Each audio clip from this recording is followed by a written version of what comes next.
নমস্কার, আজকে আমি হস্তরেখার উপরে একটা ভিডিও আপলোড করছি। দাম্পত্য জীবন অর্থাৎ বিবাহ, প্রেম বিবাহ না অ্যারেঞ্জ ম্যারেজ, দেশে বিবাহ না বিদেশে বিবাহ, কোন বয়সে বিবাহ, দাম্পত্য সুখ হবে কিনা, ডিভোর্স হবে কিনা, এই বিস্তারিতভাবে আমি হস্তরেখার মাধ্যমে আলোচনা করে শেয়ার করছি। হস্তরেখা এই মাউন্টটাকে বলা হয়, কনিষ্ঠ আঙ্গুলের নিচের মাউন্টকে বলা হয়, এই মাউন্টকে বলা হয় বুধের মাউন্ট। এই বুধের মাউন্ট, এই বুধের মাউন্ট যদি উঁচু হয়, লালচে আভাযুক্ত হয়, গোলাপি হয়, তাহলে মাউন্ট, যে কোনো মাউন্ট লালচে আভাযুক্ত, গোলাপি আভাযুক্ত উঁচু হয়, তাহলে সেই মাউন্ট ভালো। এক্ষেত্রে এই বুধের মাউন্ট থেকেই আমাদের বিবাহ বিচার করা হয়। বুধের মাউন্টের পাশে যে এই রেখা দেখা যাচ্ছে, এই রেখা থেকে এরকম যে রেখাগুলো দেখা যায়, সেই রেখাগুলো বলা হয় বিবাহ রেখা। এই বিবাহ রেখা এই কনিষ্ঠ আঙ্গুলের নিচে এখানে যদি একটি বিবাহ রেখা থাকে, তাহলে তার দাম্পত্য জীবন শুভ হবে, দাম্পত্য তার জীবনে তার সুখী হবে, দাম্পত্য সুখ তারা পাবে। যদি দুটো রেখা থাকে, সেক্ষেত্রেও কিন্তু দাম্পত্য জীবন তাদের সুখী হয় এবং সুখী জীবনযাপন করবে এবং তাদের অ্যারেঞ্জ ম্যারেজই হবে। এবার দেখা যাচ্ছে এই বিবাহ রেখা যদি এরকম লম্বা হয়, লম্বা হয়ে যদি এই মাউন্টটাকে রবি মাউন্ট বলা হয়, এই রবি মাউন্টের নিচ পর্যন্ত পৌঁছায়, তাহলে তারপরে যদি এই রেখার উপরে যদি সোজা একটা ত্রিভুজের মতো সাইন তৈরি হয়, তাহলে তাদের একটা উচ্চ পরিবারের বিবাহ হবে, তাদের শ্বশুর বাড়ি ভালো হবে, অনেক সম্পদশালী পরিবারের বিবাহ হবে, তাদের স্ত্রী হলে হাজবেন্ড ভালো হবে, আর ওয়াইফ হলে ওয়াইফও ভালো হবে।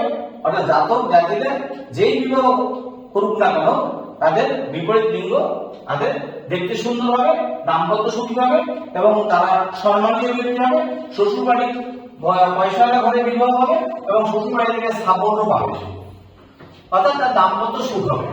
এটাকে কিন্তু শুভ রেখা বলে মানা হয়।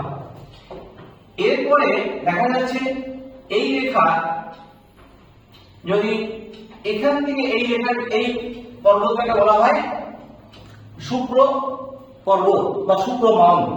এই শুক্র মাউন্ট যদি উঁচু হয়, এখানে যদি কোনো আড়ি চিহ্নের জাল চিহ্ন না থাকে, তিল চিহ্ন না থাকে, তাহলে দেখা যাচ্ছে এখান থেকে কোনো রেখা সোজা যদি এখানে গিয়ে উপস্থিত হয়, অর্থাৎ বুধ রেখায় পৌঁছায়, তাহলে দেখা যাচ্ছে তাদের ফেসবুক মাধ্যমে অর্থাৎ ডিজিটাল কোনো মাধ্যমে যোগাযোগ হবে এবং তাদের বিদেশে কোনো ছেলে বা বিদেশের কোনো মেয়ের সাথে তাদের বিবাহ হবে, অর্থাৎ বৈদেশিক মেয়ে বা ছেলের সাথে তাদের বিবাহ হতে পারে। এটা ফেসবুকের মাধ্যমে হতে পারে বা অন্য কোনো ব্যাপারেও হতে পারে, অর্থাৎ তাদের বিদেশে বিয়ে হবে, তাদের দাম্পত্য শুভ হবে। কেন? শুক্রের সঙ্গে বুধের একটা কম্বিনেশন তৈরি হলো, এরা বিদেশের সাথে বিয়ে হবে, বিদেশে কোনো ছেলে বা মেয়ের সাথে তাদের বিবাহ হতে পারে। এবার দেখা গেছে যে এই দাম্পত্য জীবনে বিবাহ ক্ষেত্রে দেখা যাচ্ছে যে এখানে একটা রেখা আছে, এখানে সমান সমান দুটো রেখা আছে। দুটো রেখা থাকা ভালো, তাদের দাম্পত্য জীবনে সুখ আসবে। কিন্তু দুইয়ের বেশি যদি একাধিক রেখা থাকে, তাদের কিন্তু দাম্পত্য সুখ হবে না। দাম্পত্য সুখে তাদের ব্যাঘাত ঘটবে, অর্থাৎ তাদের একাধিক ম্যারেজ হবে, তাদের ডিভোর্স হয়ে যেতে পারে এবং তার অবৈধ রিলেশনে যুক্ত হতে পারে, ফলে তার দাম্পত্য সুখে ব্যাঘাত ঘটবে, একাধিক বিবাহের যোগও তাদের দেখা যাবে। দেখা যাচ্ছে এই বিবাহ রেখা যদি এরকম সোজা গিয়ে মাঝখানে ভাঙা থাকে, তাহলে দেখা যাচ্ছে তাদের দাম্পত্য সুখ হবে না, তাদের দেখা যাচ্ছে তাদের বিবাহ বিচ্ছেদ হতে পারে, ডিভোর্সের মতো সংযোগ তৈরি হতে পারে, অর্থাৎ দেখা যায় তাদের ডিভোর্স সংযোগ এসে তার ডিভোর্স হয়ে যাবে। এরকম সংযোগ থাকলে ডিভোর্স হওয়ার সম্ভাবনা 80 থেকে 90%। আবার দেখা যাচ্ছে বিবাহ রেখা আছে, বিবাহ হয়েছে এরকম ভাঙা ভাঙা লেখা আছে, এরকম একাধিক ভাঙা ভাঙা লেখা আছে। তাদের বিয়ের পরে দাম্পত্য অশান্তি, দাম্পত্য কলহ শুরু হবে, তারপরে দেখা যাচ্ছে শেষে তাদের ডিভোর্স হয়ে যাবে। এক্ষেত্রে দেখা যাচ্ছে ডিভোর্সটা কিন্তু একদম 1-2 সপ্তাহের মধ্যে হয়ে যেতে পারে, অর্থাৎ আবার দেখা যাচ্ছে 6 মাসের মধ্যে তাদের ডিভোর্স হবে। এরকম ভাঙা ভাঙা লেখা থাকে, তাদের বিয়ে করার থেকে না করাই ভালো, তাদের এই লেখা থাকে। এবার দেখা যাচ্ছে এই লেখা আছে, এরকম বিবাহ রেখা আছে, কিন্তু বিবাহ রেখা তার নিচে ঢলে গেছে, তাদের ক্ষেত্রে দেখা যাচ্ছে তাদের ডিভোর্স হয়ে গেছে, অথবা তাদের বিপরীত লিঙ্গ তাদের মারাও যেতে পারে, অর্থাৎ তাদের বিয়ের পরে তাদের একজনের মৃত্যু হতে পারে, অকাল মৃত্যু হয়ে যেতে পারে। সেক্ষেত্রে তাদের আবার পরের বিবাহ হবে, এক্ষেত্রে একাধিক বিবাহের লক্ষণ দেখা যায়। এবার দেখা যাচ্ছে যে এই বিবাহ রেখা যদি এখান দিয়ে ওঠে, এইখান দিয়ে ওঠে, তাদের দেখা যাচ্ছে বিবাহ দেরিতে হয়, অর্থাৎ কত বছর বয়সে বিবাহ হবে, তাদের দেখা যাচ্ছে 40-42 বছর বয়সে বিবাহ হবে, অর্থাৎ বেশি বয়সী বিবাহের রেখা হচ্ছে এইখান দিয়ে রেখা ওঠে, অর্থাৎ কনিষ্ঠ আঙ্গুলের একদম নিচ থেকে যদি বিবাহ রেখা ওঠে, তাহলে তাদের বিবাহ কিন্তু 40-42 আগে, অর্থাৎ বিবাহ হবে না। আবার দেখা যাচ্ছে কোন রেখা কারণ হাতে দেখা যাচ্ছে এইখান থেকে উঠছে, এইখান দিয়ে উঠছে, তাদের দেখা যাচ্ছে 18-22 বছরে তাদের বিবাহ হয়ে যেতে পারে, অথবা অল্প বয়সে বিবাহ হয়ে যেতে পারে। তারপরে দেখা যাচ্ছে যদি এই মিডিলে কোনো যদি বিবাহ রেখা থাকে, তাহলে তাদের সঠিক সময় বিবাহ হবে, অর্থাৎ সঠিক সময় বিবাহের যে সময় থাকে 25 থেকে 30 বছরের মধ্যে, সেই সময় তাদের বিবাহ হবে এবং তার দাম্পত্য জীবন সুখে হয়ে থাকবে। এবার পরে দেখা যাচ্ছে যে এখানে বিবাহ রেখা একাধিক আছে, দুটো আছে, অনেকের ধারণা দুটো বিবাহ রেখা থাকলে তাদের দুটো বিবাহ হবে, কিন্তু তা না।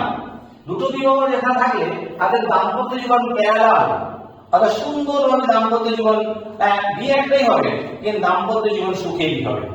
আবার দেখা যাচ্ছে কোনো রেখা একটা যে ছোট হালকা একটা রেখা আছে, আবার একটা সুন্দর একটা রেখা রয়েছে, তাহলে ছোট রেখা আর বড় রেখার মধ্যে পার্থক্য কি? ছোট রেখা তাদের হয়তো কোনো বিবাহ ঠিক হয়েছে, কিন্তু কোনো কারণে বিবাহ সময় তার বিবাহটা ভেঙে গেছে, আর দ্বিতীয়টা কিন্তু পরিষ্কার হয়েছে, সেটা কিন্তু বিবাহে পরিণত হবে। এক্ষেত্রে এরকম দেখা যায় বা অনেকের ক্ষেত্রে তাদের রিলেশনের মধ্যে ছিল, সেই রিলেশনটা ভেঙে গেছে, এইটার মাধ্যমে ছোট রেখার মাধ্যমে বোঝা যাচ্ছে, কিন্তু এই বড় রেখাটা তার বিবাহে পরিণত হবে। এইভাবে বিবাহ রেখা এই কনিষ্ঠ আঙ্গুলের নিচ থেকে বিচার করা হয়। আবার দেখা যাচ্ছে বিবাহ বিচ্ছেদের ক্ষেত্রে যদি কোনো রেখা দাম্পত্য অশান্তি ক্ষেত্রে প্রধান যে দাম্পত্য অশান্তি যেটা আমরা বিচার করে থাকি, সেটা দেখা যাচ্ছে এই স্থানটাকে বলা হয় এই রাহুর স্থান, এই স্থানকে রাহুর স্থান বলা হয়। এই রাহুর স্থান থেকে কোনো রেখা রেখা যদি সোজা গিয়ে, অর্থাৎ সোজা গিয়ে যদি বুধ পর্ব থেকে পৌঁছায়, অথবা বুধ পর্ব থেকে পৌঁছায় রাহুর স্থান থেকে কোনো রেখা, অর্থাৎ আমাদের বিদ্যালয়ের নিচে রেখা যদি সোজা উঠে আমাদের লাইফ লাইনকে কেটে, আমাদের হেড লাইনে শিরোরেখাকে কেটে, আমাদের হার্ট লাইনকে কেটে বুধের স্থানে পৌঁছায়, সেক্ষেত্রে দেখা যাচ্ছে তাদের দাম্পত্য জীবন অশান্তি হয়, অর্থাৎ তাদের বিচ্ছেদ হবে, তাদের 100% বিচ্ছেদ হবে। কারণ আমাদের রাহু আর বুধের সাথে কানেকশন, এটা সে বলা হয় বুদ্ধির বিভ্রাট, বুদ্ধির বিভ্রাট হয়ে গেল, অর্থাৎ সে কোন দেখা যাচ্ছে কোন জাতক কোন জাতিকে বিবাহ করলো, বিবাহের পরে তার মধ্যে এত অশান্তি, এত উগ্রতা সেই জাতির মধ্যে থাকবে যে সে আমরা বলি যে সে কোনো কিছুই মেনে নেবে না, যতই তাকে বোঝানো যায় সে কোনো কিছুই সে মেনে নেবে না, অর্থাৎ সে ডিভোর্সে পরিণত হবে, অশান্তি হতে হতে চূড়ান্ত পর্যায়ে যাবে, অর্থাৎ বিবাহের 2-4 মাসের মধ্যে ডিভোর্সের পরিবেশ তৈরি হতে পারে। কিন্তু এই রেখাটাই যদি এখানে না থেকে যদি শুক্র পর্বত থেকে যদি এই শুক্র পর্বত এখান থেকে যদি এখানে বুধ পর্বতে যায়, সেখানে কিন্তু দাম্পত্য জীবন সুখী হবে। অর্থাৎ রাহুর সাথে কোনো বুধের বিবাহ রেখা কানেকশন হলে তাহলে দাম্পত্য জীবনে ঝঞ্ঝাট ঝামেলা অশান্তি হবে। তাই আমি বলছি আপনাদের এই এই বিবাহ রেখা বিভিন্ন রকম হতে পারে। আপনারা ভিডিওটি প্রথম থেকে শেষ অবধি কেটে কেটে দেখবেন না, একদম পরপর দেখবেন, তাহলে কিন্তু সব রেখা কিন্তু আপনার জন্য। এখন হয়তো রেখা নেই, পরবর্তী রেখা রেখা উঠতে পারে, তখন আপনি রেখা সম্বন্ধে কোনো ধারণা থাকবে না। তাই প্রথম থেকে সবটা দেখে আপনি ধারণা করুন যে এই রেখা আজকে নেই, কালকে উঠতে পারে। আবার যদি শুভ কাজ করেন, ভালো কাজ করেন, কোনো অশুভ রেখা মুছে যেতে পারে, আবার শুভ রেখা উত্থিত হতে পারে। তাই আমি বলছি, যদি এই ভিডিও দেখতে হয় প্রথম থেকে শেষ অবধি দেখবেন, কেটে কেটে দেখবেন না। এগুলো আমি শেষ করলাম। নমস্কার।